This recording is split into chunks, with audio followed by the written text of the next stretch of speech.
स्वामी सांगतात जी पाप आपसूक घडतात, स्वामी सांगतात जी पाप नकळत घडतात, त्या पापांना कुठंतरी गंगा शुद्धी आहे, त्या पापांना कुठंतरी स्वच्छता होईल किंवा त्या पापांना कुठंतरी शिक्षेपासून सुटका होईल.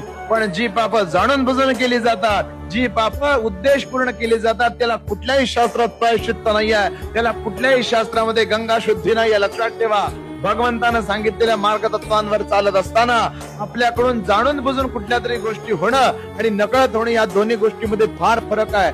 चुकून होते त्याला चूक म्हणतात, चुकीला माफी असते, पण जाणून बुजून होते त्याला घोडचूक म्हणतात आणि घोडचुकीला शिक्षा असते. म्हणून लक्षात ठेवा, पाप तीच धुतली जातात जी नकळत घडतात. गंगेत जावा, कुंभमेळ्यात जावा, अगर कुठेही जावा, जाणून बुजून एखाद्याचा अपमान करत असाल, जाणून बुजून हेटाळणी करत असाल, जाणून बुजून एखाद्याचा वापर करत असाल, गैरवापर करत असाल, तर अशा पापांना कधीही स्वच्छता, शुद्धता आणि गंगा शुद्धी नाही म्हणजे नाही. श्री स्वामी समर्थ. जय जय स्वामी समर्थ.